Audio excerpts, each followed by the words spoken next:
Y medita, mi home banking medita, la heladera medita. A mí- Estamos todos meditando. a mí En casa medita. meditamos todos, los perros, ¿En qué sentido la todos heladera medita? meditan. Y viste, Piensa si recibe o no recibe claro. alimento. ¿Abro la puerta o no la abro? ¿Me van a abrir o no me van a abrir nunca? Y sí, estamos todos La así. realidad se impone. Estamos todos, la realidad se impone. Ujú. Bueno, ¿qué tal estos días de este fin de semana de mucha agua? ¿La pasó bien? Porque invita, lo Bien. dijimos, a la introspección. Necesito que deje de llover porque voy a engordar Estamos muy- 4.800 kilos. La harina. Y viste, Tuvo mucho problema. le metés tuco, cosa caliente. Sí, frío. claro. Lo que La sea, acidez, pero todo cantidad. acidez, Claro. tuco, Sí. salsa, todo. Claro, y aparte- baraten Barato, polenta. todo. Me hacía acordar de Juana Molina cuando decía, paga ahora, lleva después la coreana. Escuché una cosa. No, pero digo, el tema esto de la lluvia. En Ajá. algún momento te tuviste que meter mucho para adentro porque no podías salir. A mí me encanta cuando Meterte para llueve, adentro. ¿viste? Bien, perfecto. Yo tengo, volviendo a lo que decía Juan Pablo, yo tengo la felicidad Felicidad. de trabajar de algo que amo, que es leer, Ni más ni menos. ¿no? Sí, me claro. pagan por eso. Sí, claro. Entonces estoy siempre trabajando y si llueve, qué mejor Qué que mejor leer, leer, ¿no? qué mejor Y que que leer. estar en eso. Totalmente. Nosotros vamos ya estamos casi en comunicación y Sí, vamos sí. a dejarla, Juli, hoy con Bárbara Ali en su programa, aparte del programa. El Señora, programa del programa, el diría programa del programa. Tato de Luca. programa del programa. No, no tanto. no te olvides que Siempre Soy es el nuevo programa del nuevo programa. Claro, yo porque lo siempre posteé el estamos otro volviendo a día, empezar. ¿no? Ujú. Octava temporada de la columna de literatura. Cambiamos de formato o estamos en el mismo formato porque es radio, pero también es streaming. Tal cual. Pero siempre el mismo espíritu. Total, ¿no? y Que absolutamente. es divulgar a escritores de distintos lugares, qué están haciendo, en qué están pensando, cómo van creando. La dejamos con Bárbara. Bien, hoy tenemos una invitada que ya estuvo por acá, creo que el año pasado, si no me equivoco. Ella nació en Buenos Aires en 1984, es licenciada y profesora en letras de por la UBA. Vamos a hablar un poquito qué piensa sobre el desfinanciamiento de las universidades. Cursó la maestría en Crítica y Difusión de las Artes en la Universidad Nacional de las Artes. Es profesora de Lengua y Literatura a nivel secundario. Dicta talleres de lectura y escritura. En 2014 obtuvo una mención en el concurso Pablo Neruda, organizado por la Fundación Pablo Neruda, Chile y la Universidad Nacional de Córdoba. En 2016 publicó La Mancha de los Días por editorial ¿Qué diría Víctor Hugo? En 2017 participó en la antología de poesía Liberoamericanas. Compiló junto con Roxana Molinelli la antología de poesía Otros Colores para Nosotras, que salió por Editorial Continente. En 2019 poemas suyos fueron seleccionados para integrar la antología de poesía Apología 4, editado por Letras del Sur Editora. En 2020 publicó Movimiento de Ida, ediciones de acá, y la segunda edición de La Mancha de los Días por Editorial Kintsugi. En 2021 resultó ganadora del premio Unicaja de poesía en el libro Memoria Fantasma, publicado el mismo año por la editorial Pretextos, y luego se publicó, si no me equivoco, si no recuerdo mal, en Argentina. No quiero decir mal, pero creo que el viernes pasado presentó su nuevo libro que se llama Escribir la Noche, y por eso, obviamente, le invitamos. Hola, Bárbara, ¿cómo estás? Hola Juliana, ¿cómo estás? Bien, muy voy a bien. acomodar Qué mi bueno cámara, verte. ¿no? Por la otra vez hablamos a ciegas. Sí, ¿me veo bien ahora? Perfecto. Sí, bueno, pues yo me veo la mitad de la cara. No, en pantalla, en YouTube, salís Ok. completo. ¿Cómo Ok. estás? ¿Cómo estás con esta presentación del nuevo libro? Supongo que todavía, ¿no? Conmocionada. Sí, conmocionada, muy contenta. Es un libro que ya está en librerías hace unos meses, fue novedad de diciembre. Pero bueno, en diciembre estuve como hice una segunda presentación de Memoria Fantasma, porque se editó acá en Buenos Aires, o sea, salió bajo el mismo sello, bajo Ujú. Pretextos, pero se imprimió acá en Buenos Aires, entonces la situación ameritaba una segunda presentación. Ujú. Y bueno, lo que resultó es que se juntó todo más el contexto, ¿no? Bastante complicado, que ya conocemos, y dejamos pasar unos meses y nos parecía que era como el momento de darle la bienvenida al libro. Y bueno, y también muy contenta porque me acompañaron Claudia Massín, que es una escritora que yo admiro y quiero muchísimo, y también Juan Fernando García, y bueno, me sentí como muy, muy apadrinada, amadrinada por ellos. Así que fue un momento súper cálido. Bárbara, ¿cómo es esto de, digo, en este contexto, vos lo mencionabas recién, esto de editar un libro, una editorial independiente, ¿no? ¿Con qué dificultades te encontraste? No, bueno, dificultades, no sé, la verdad es que, bueno, este es el tercer libro de Mandrágora como sello editorial. Yo en Mandrágora Librería vengo trabajando ya hace muchos años, hace 5 años dando talleres de lectura y de escritura. Y la verdad es que me sentí como muy bien entregándoles un texto a ellos y bueno, intentando que el texto funcione, obviamente militando de alguna manera el libro, como tenemos que hacer todas las personas que publicamos así en sellos independientes. Pero me sentí muy, muy cómoda trabajando con la editora, con la correctora, fue un proceso hermoso. Ujú. ¿Dónde se consigue actualmente este libro? ¿Cómo hacen los videntes, le dije yo la otra vez? La audiencia, ¿cómo hace para conseguir escribir la noche? El libro está prácticamente en todas las librerías, tiene muy buena distribución.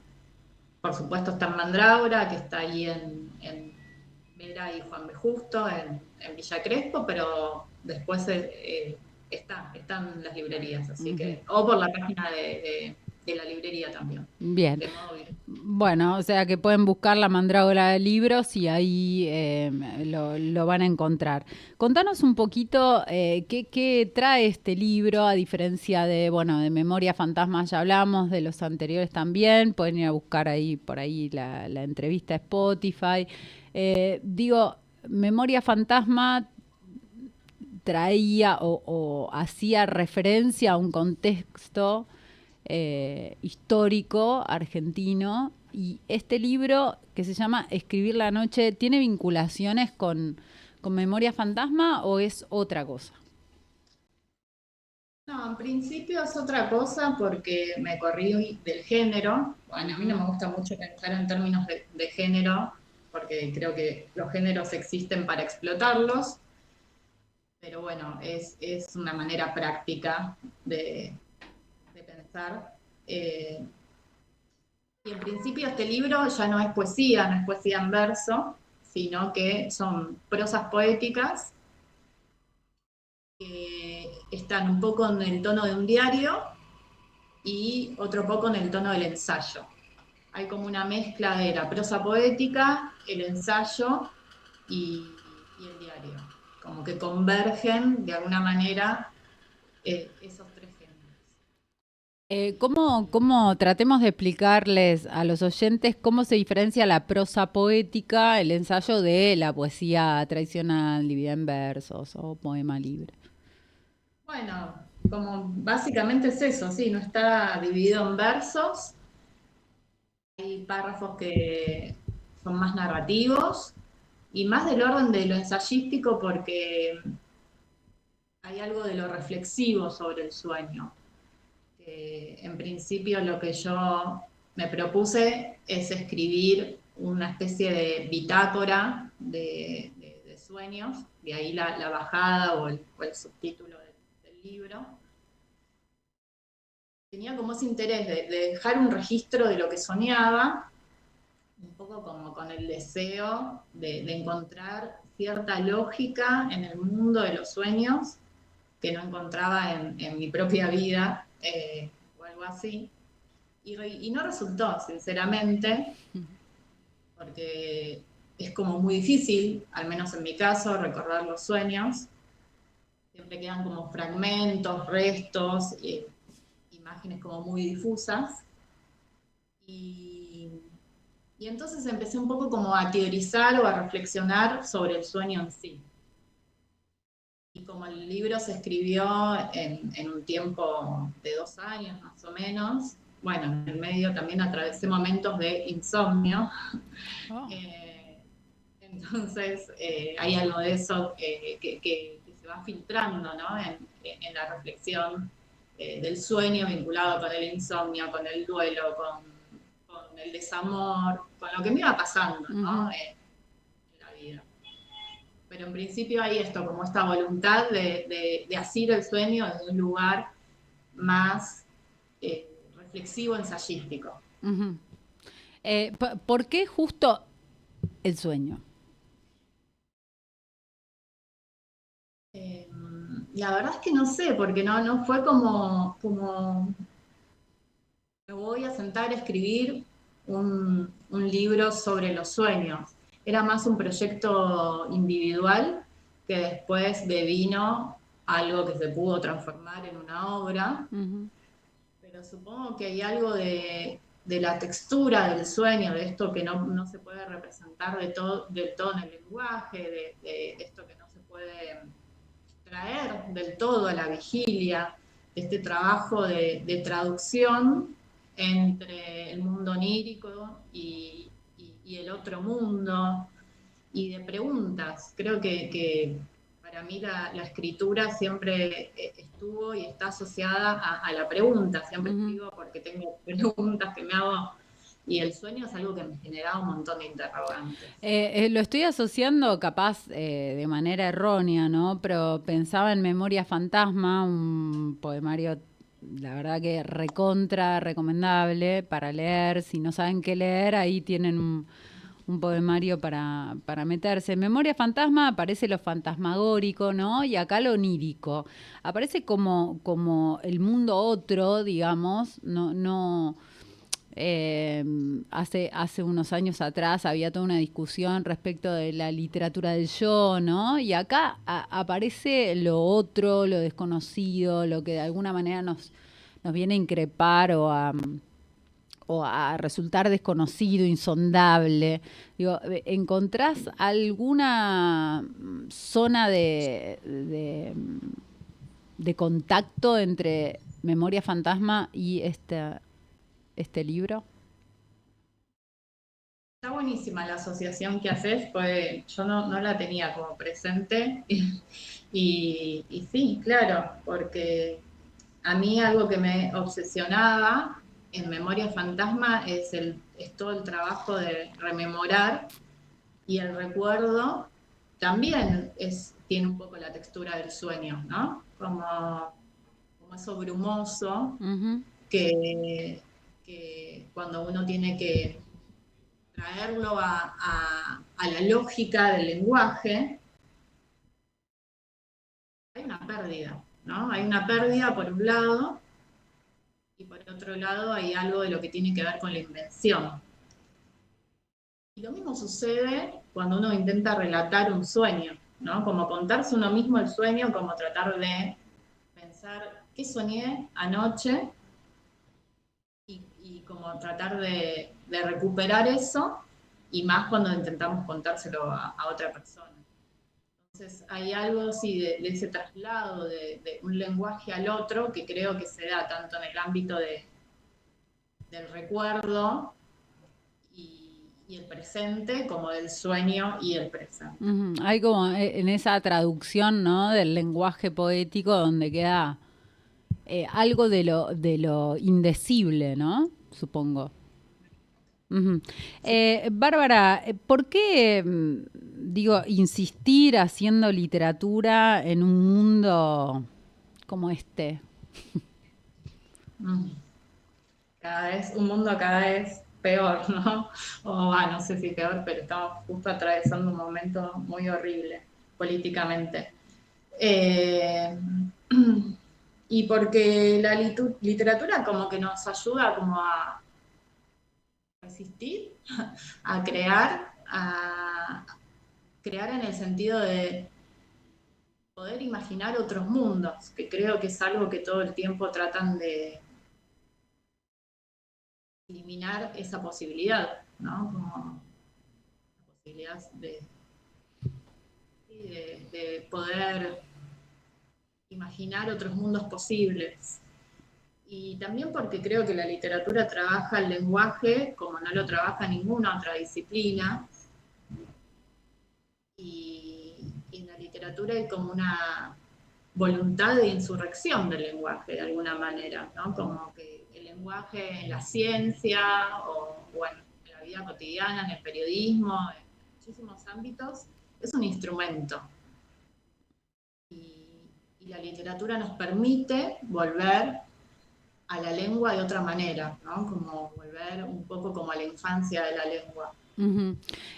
Recuperás un poco esa idea de la infancia, ¿no? De un lenguaje primigenio, olvidado, desconocido, a la vez legado, fracturado, porque en un punto lo quebramos. Y pensaba, bueno, porque el público se renueva, diría una señora muy conocida, pensaba en que trates de contarnos cómo empieza esto de la escritura en voz. Bueno, siempre cuento lo mismo, pero está bien. Es cierto esto de que el público se renueva y siento que no tengo un origen muy original, valga la redundancia. No, empecé un poco a partir de una lectura que creo que fue puerta de entrada a la poesía para mí y para muchos.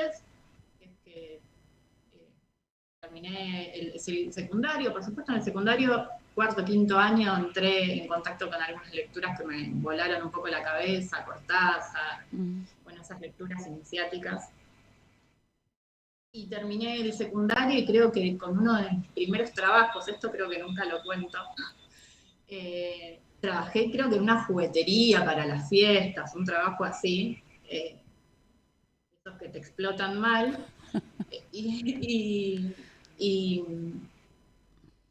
bueno, me pagaron un sueldo por 2 o 3 días, porque me echaron aparte. Se ve que no sé, no les gustó demasiado. Y con esa plata fui y me compré la poesía completa de Pizarnik.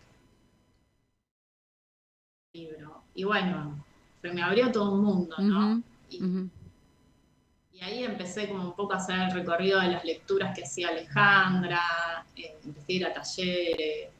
Bueno, después hice letras, ¿no? Después la maestría en la UNA. ¿Qué te pasa ahora cuando digo, ¿no?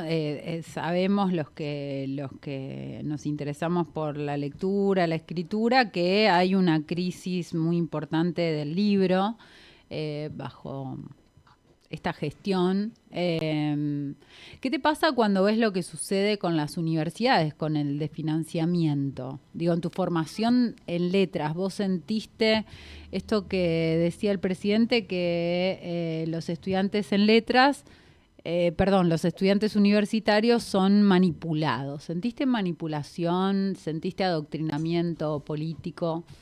¿Qué te pasa cuando escuchás eso? Claro que no. En principio estoy orgullosa de haber transitado la universidad pública, de haber caído en la universidad pública. En realidad toda mi formación primaria, escuela media, universidad, fue laica y estatal. Y por otra parte, me molesta mucho ese discurso, ¿no? Bueno, porque hay algo de pensar como si se pudiera pensar por fuera de lo político, ¿no? Como si ese pensamiento que se disfraza de neutral no fuera también político. Que no es nuevo, hay algo de eso que estaba presente en otras gestiones, ¿no? Pero bueno, es terrible todo lo que está pasando,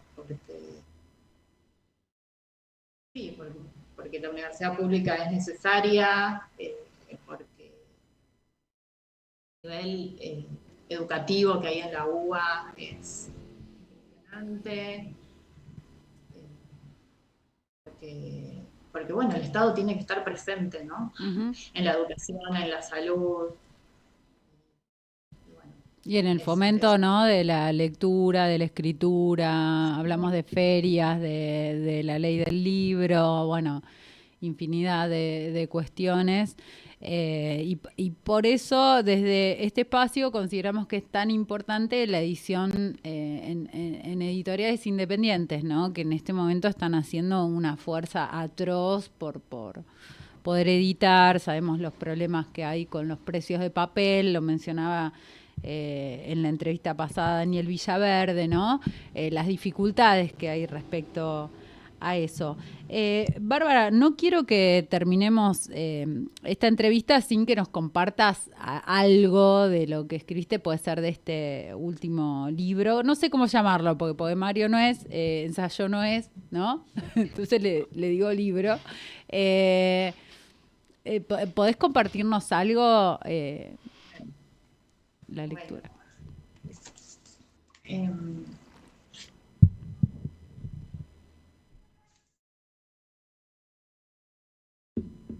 leo un par de fragmentos. Bueno, el libro empieza así. Leo el primero y después hago una selección.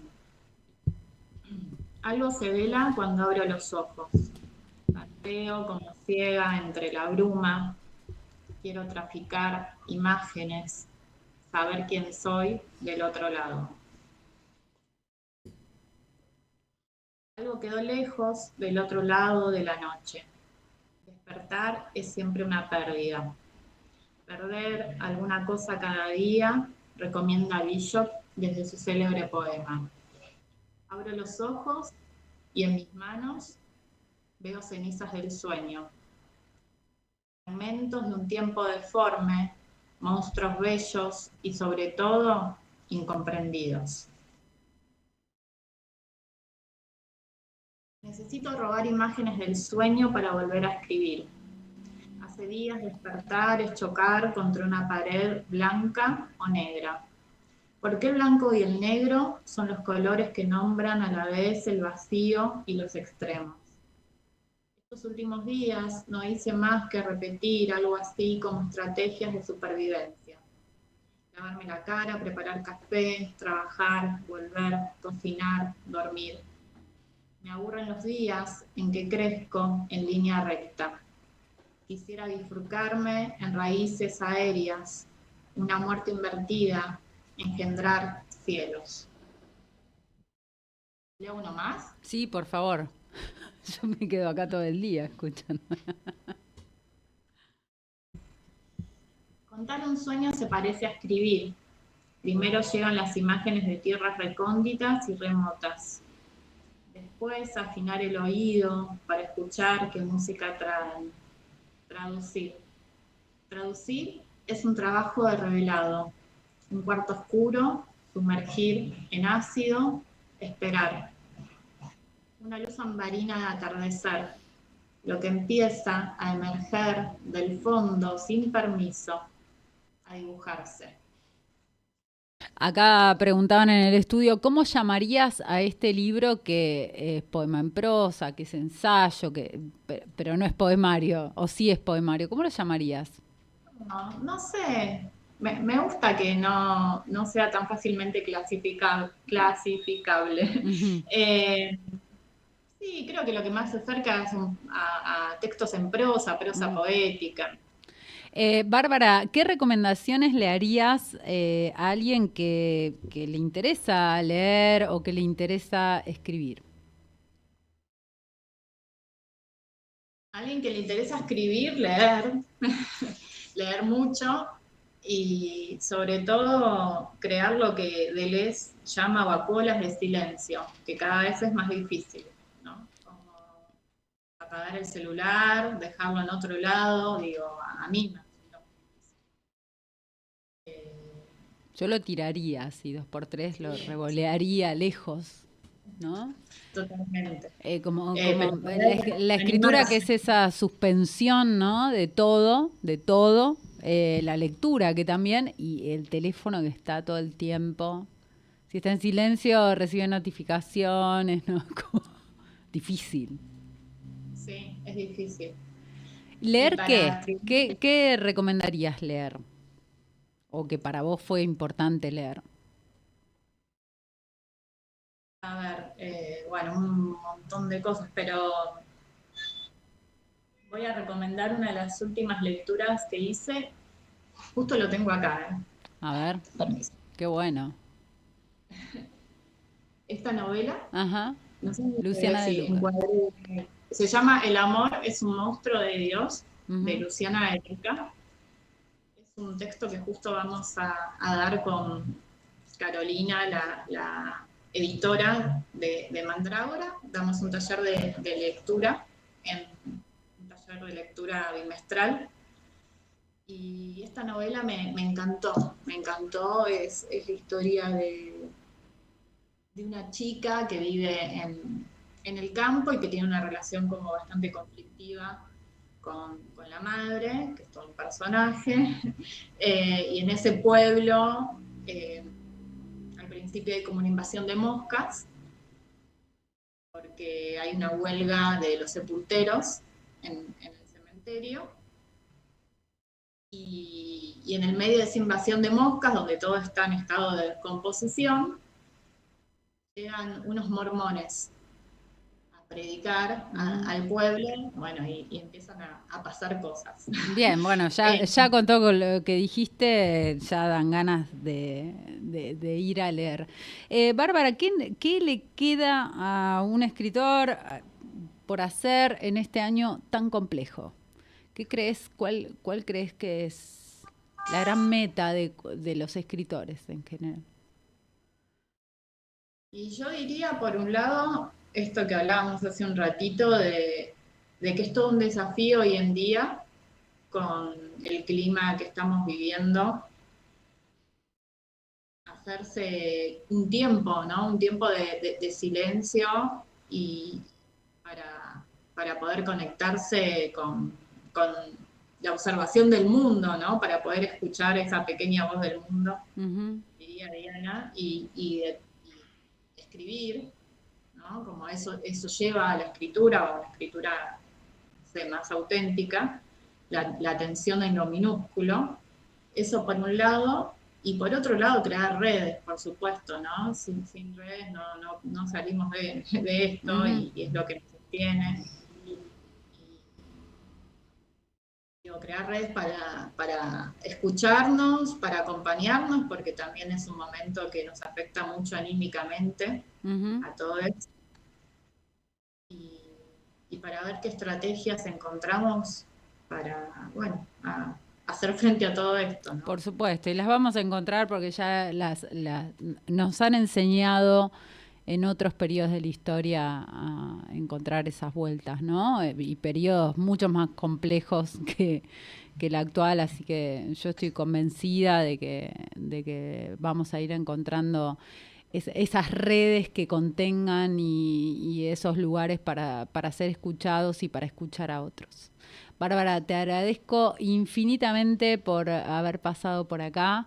No, a vos nos tenemos que ver, porque tantas Por veces nos vimos a supuesto. través de la pantalla que Sí, ya venimos hablando no te hace preocupes. años ya. Pero bueno, cuando esté por Buenos Aires, ahí te mandaré un mensajito así nos encontramos. Mil Bueno, gracias gracias. a vos y a Ivana también. Acá está. eh, a ver si Señora, no me pueden enfocar, pero no, es un placer este espacio, Juli lo sabe, es un placer estas voces y a mí me resultan sumamente necesarias, mucho más en un contexto político, social y cultural como el que estamos viviendo ahora, así que muchísimas gracias a vos. un abrazo inmenso. Bueno, gracias. Adiós. No. Chau, chau. Bueno, así pasaba Bárbara Lee por la columna de literatura. Nos vemos el próximo martes con más invitados. Un placer, Juli, No, como por si fuera favor. suyo. Por Nos favor. escuchamos el martes que viene.